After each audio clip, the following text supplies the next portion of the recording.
মহানগৰীৰ কৃত্ৰিম বানৰ খবৰ জনাইছো গুৱাহাটী মহানগৰীৰ কেইবাটাও পথ উপপথ এতিয়া পানীৰ তলত কি হাতীগাঁও কি হাটগাঁও সকলোতে এতিয়া একাঠু এবুকু পৰ্যন্ত পানী ইয়াৰ পূৰ্বে আমাৰ সতীৰ্থ কেইবাগৰাকীও সাংবাদিকে বিভিন্ন স্থান পৰিভ্ৰমণ কৰি কৃত্ৰিম বানৰ ভয়াবহ ছবি দেখুৱাইছে এই মুহূৰ্তত আমি সংযুক্ত হৈছো আমাৰ আন এগৰাকী সতীৰ্থ সাংবাদিক অজয় বৰ্মনৰ সৈতে অজয় কোন স্থানত আপুনি উপস্থিত আছে কেনেকুৱা পৰিস্থিতি এই মুহূৰ্তত আহনিকৈ চাওক যন্ত্ৰ যোৱাকালি যি দুপৰীয়া ভাগত যি বৰষুণ জাগাইছিল প্ৰায় 2 ঘণ্টা যি নেৰানেপেৰা যি বৰষুণ জাগাইছিল তাৰপিছতে মহানগৰীৰ বিস্তীৰ্ণ অঞ্চল কৃত্ৰিম বানৰ কবলত পৰিছিল আৰু সামন্তলকৈ যোৱাকালি বিয়লি ভাগৰ পৰাই যি কৃত্ৰিম বানৰ যি প্ৰকোপ সেই প্ৰকোপ কিন্তু এতিয়ালৈকে কমা নাই ক্ৰমতে যি অপৰিৱৰ্তিত অৱস্থাত আছে কৃত্ৰিম বানৰ সেই পৰিস্থিতি আৰু মহানগৰীৰ বিভিন্ন স্থানৰ দৃশ্যসমূহৰ সতীৰ্থসকলে দেখাইছে আৰু এই মুহূৰ্তত মই হাটগাঁও যি সদাৱস্থা হাটগাঁও বাট কৰি সংযোগী ৰাজপথত আছো সেই ৰাজপথৰ মই দৃশ্য দেখুৱাবলৈ চেষ্টা কৰিছো সেই ৰাজপথতো একেদৰে পানী এনেদৰে আছে আৰু যোৱাকালি যি বৰষুণ জাকৰ পিছত ইয়াতে পানী বৃদ্ধি হৈছে প্ৰায় মই জনাইছো যে কোনো স্থানত একাঠু আৰু কোনো স্থানত এককাল পৰ্যন্ত পানী আছে আৰু দুৰ্বিষহভাৱে এনেদৰে যি যাত্ৰীসকল আছে বা যি পথচাৰীসকল আছে তেওঁলোকে আহিবলগীয়া হৈছে আৰু বহুখিনি বাহন ইতিমধ্যে বিকল হৈছে দুচকীয়া বাহন হওক চাৰিচকীয়া বাহন বিকল হৈছে আৰু যিসমূহ লোকে ৰাতিপুৱাৰ ভাগতে গন্তব্যস্থানত তেওঁলোকে যাব লাগে অফিচ কাছাৰীত যাব লাগে কৰ্মসংস্থানত যাব লাগে তেওঁলোকে যাব পৰা নাই কিয়নো ঠায়ে ঠায়ে মই কৈছো ঠায়ে ঠায়ে এককাল পৰ্যন্ত পানী আছে আৰু যদিহে তেওঁলোকে বাহনসমূহেৰে আহে বাহন কিন্তু বিভিন্ন স্থানত বিকল হোৱা পৰিলক্ষিত হৈছে আৰু সামন্তলোকে তেওঁলোকে খোজকাঢ়ি আহিব নোৱাৰে কিয়নো মই পূৰ্বৰ প্ৰতিবেদনসমূহ দেখুৱাইছিলো যে পথটোৰ বিভিন্ন স্থানত কিন্তু গাঁত আছে সেই গাঁতত পৰি কিন্তু বহু লোক আঘাতপ্ৰাপ্ত হৈছে দুৰ্ঘটনা সংঘটিত হৈছে বিপদসংকুলভাৱে এনেদৰে তেওঁলোকে যাতায়াত কৰিবলগীয়া হৈছে কিন্তু ক'ব লাগিব যে এজাক বৰষুণ দিয়াৰ পিছতে কিন্তু কৃত্ৰিম বানৰ যি পৰিসৰ সেই পৰিসৰ কিন্তু এতিয়া বৃদ্ধি হ'ব ধৰিছে পূৰ্বতকেও যদিহে মহানগৰ উন্নয়ন কৰ্তৃপক্ষই হওক বা গুৱাহাটী পৌৰ নিগম হওক বা বিভাগীয় মন্ত্ৰীগৰাকীয়ে হওক বিভিন্ন সময়ত মহানগৰখনৰ উন্নয়নৰ কাৰণে মহানগৰখন ন ৰূপত সজাই তোলাৰ বাবে বা পাইলট চিটি বনোৱাৰ ক্ষেত্ৰত যি পদক্ষেপ হাতত লোৱাবলৈ গৈছে সেই পদক্ষেপ কিন্তু কিমান ৰূপে সুচাৰুৰূপে পালন কৰা হৈছে বা মহানগৰবাসীক কিমানখিনি সকাহ দিব পাৰিছে সেয়া কিন্তু এই মুহূৰ্তলৈকে সাধাৰণ ৰাইজৰ চকুত পৰা নাই কিন্তু ক'ব লাগিব যে পূৰ্বতকৈ কিন্তু কৃত্ৰিম বান কিন্তু ন অঞ্চলত বিস্তৰ ক্ষতিসাধন কৰিব ধৰিছে যি আমি দেখাইছো যে আমাৰ সতীৰ্থসকলে দেখাইছে যে আপাৰ আছামৰ যি বান সেই বান পৰিস্থিতি কিন্তু অংশীদাৰিত্ব মানে অৰিহণা আছে আৰু বাকী চব সঁচা কথা ক'বলৈ গ'লে এইটো আমাৰ কাৰণে যোৱাকালি ৰাতি আমি চবেই বিশেষকৈ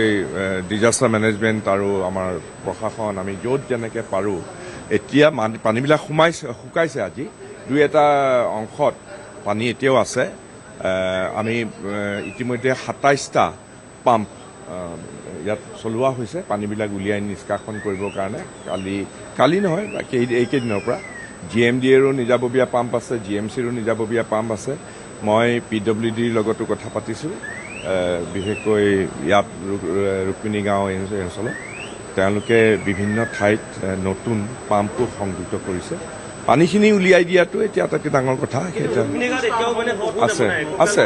ৰুক্মিণী গাঁৱত এতিয়াৰ কথা নহয় ৰুক্মিণী গাঁৱত আজি ভালেমান বছৰৰ পৰা হৈ আছে কিন্তু মাজতে হোৱা নাছিলে এতিয়া কি কাৰণত হৈছে সেইবিলাক কাৰিকৰী বিশেষজ্ঞই ক'ব পাৰিব কিন্তু আমি প্ৰথম কথা হ'ল এতিয়া এই বানপানী যিখিনি গুৱাহাটীত হৈছে সেইখিনি নিষ্কাশন কৰাৰ ব্যৱস্থা ল'ব লাগিব কিন্তু এইটো এটা দীৰ্ঘম্যাদী ব্যৱস্থা ল'বই লাগিব আৰু আমাৰ বেদখলকাৰীক যিবিলাক নলাবিলাক যে বন্ধ কৰি দিছে মই কালি নিজে 60 নম্বৰ ৱাৰ্ডত মই গৈছিলোঁ তাত এটা নলা দুঘৰে ভাগ কৰি ল'লে নলাটো য'ৰ পৰা পানী বৈ আহে তেওঁলোকে বেদখল কৰি আছে গতিকে এইবিলাক মই ভাবোঁ যে কঠোৰভাৱে কোনো উপায় নাই নহ'লে মানুহে সদায় এনেকুৱা ধৰণৰ জমৰ যাতনা সদায় ভুগি আহিব আমি সিদ্ধান্তও ল'ব লাগিব আৰু গুৱাহাটীৰ এটা কথাও ঠিক যে গুৱাহাটীখন চবেই আমি জানো এইটোতো আৰু ৰকেট ছায়েন্স নহয় যে গুৱাহাটীটো এটা মাইহাং বাতিৰ দৰে গতিকে চাহাৰ পৰা আৰু পাহাৰত সেই বিশেষকৈ মেঘালয় ছাইড মই কৈছোঁৱেই বিভিন্ন ধৰণৰ তেওঁলোকে মাটি কাটি বিভিন্ন ধৰণৰ উন্নয়নমূলক কাম কাজবিলাক কৰিছে য'ত ত'ত কিন্তু সেইবিলাকে আমাক বহুত ক্ষতি কৰিছে অসমক থেংক ইউ একদম কোনো সন্দেহেই নাই এইটো আমাৰ কাৰণে মানে যোৱাকালি বিশেষকৈ যোৱাকালি গধূলিৰ পৰা এইটো এটা বৰ ডাঙৰ আমাৰ কাৰণে সঁচা কথা ক'বলৈ গ'লে গতিকে আমি যিমান পাৰোঁ যৎপৰোনাস্তি চেষ্টা কৰিছোঁ আজিও এতিয়া মই মাত্ৰ বিধানসভাত দেখাটো দি মই ওলাই যাব খুজিছোঁ জুৰিপাৰৰ ফালে চাওঁ কি হয় তাত থেংক ইউ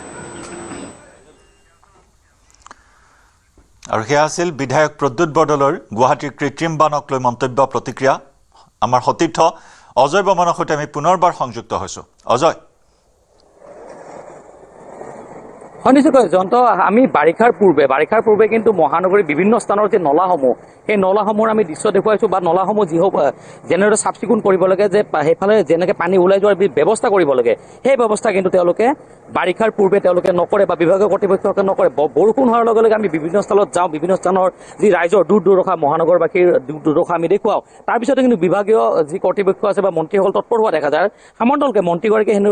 যি বিধায়কগৰাকীয়ে সেনেকুৱা ধৰণৰ এক মন্তব্য এই মুহূৰ্তত দিয়া আমি পৰিলক্ষিত হৈছে কিন্তু ক'ব লাগিব যে বাৰিষাৰ সময়ত বা বানপানী হোৱাৰ পিছত তেওঁলোকে তৎপৰ হোৱা কিয় পৰিলক্ষিত হয় বাকী সময়খিনিত তেওঁলোকে খৰালি কালত কিয় তৎপৰ নহয় বা খৰালি কালত এইসমূহ নিষ্কাশনৰ বা নলাসমূহ চাফ কৰাৰ কাৰণে বা বিজ্ঞানসন্মতভাৱে নলাসমূহৰ পৰা পানী ওলাই যোৱাৰ ব্যৱস্থা কৰাৰ বাবে তেওঁলোকে কিয় ব্যৱস্থা গ্ৰহণ নকৰে সেয়া কিন্তু এটা ডাঙৰ প্ৰশ্ন আৰু মই জনাইছোঁ নৰ্দমাৰ নিৰ্মাণো কিন্তু সম্পূৰ্ণ হৈ নুঠিল এই গুৰুত্বপূৰ্ণ পথছোৱাত অজয় হয় নিশ্চয়কৈ জয়ন্ত আমি পূৰ্বৰ প্ৰতিবেদনসমূহ দেখুৱাইছোঁ মোৰ যদি মই বাওঁফালে দেখুৱাওঁ বাওঁফালে কিন্তু আমাৰ নিউজ 18ৰ বাতৰিৰ পিছতে মই বাৰম্বাৰ ক'ম সেই কথাটো নিউজ 18ৰ বাতৰিৰ পিছতে বিভাগীয় কৰ্তৃপক্ষ গা লৰিছিল আৰু তেওঁলোকে এনেকৈ ফুটপাথ নিৰ্মাণ কৰিছিল নলা নিৰ্মাণ কৰিছিল কিন্তু সেই নলা বা ফুটপাথৰ নিৰ্মাণৰ কাম আধাতে সামৰিছে আৰু মই পূৰ্বতেও জনাইছোঁ আৰু এতিয়াও জনাওঁ যে বিপদসংকুলভাৱে যিহেতুকে মূল পথটো বেয়া ঠায়ে ঠায়ে ডাঙৰ ডাঙৰ গাঁত আছে মূল পথটো বেয়া ঠায়ে ঠায়ে ডাঙৰ গাঁত আছে সেই গাঁতেৰে তেওঁলোকে অহা যোৱা কৰিব নোৱাৰে যিসকল পথচাৰী বা যিসকল লোকে খোজকাঢ়ি অহা যোৱা কৰে তেওঁলোকে অহা যোৱা কৰিব নোৱাৰে গতিকে এই পথৰ কাম আধৰুৱাই কেতিয়া শেষ হ'ব এই নৰ্দমা নিৰ্মাণৰ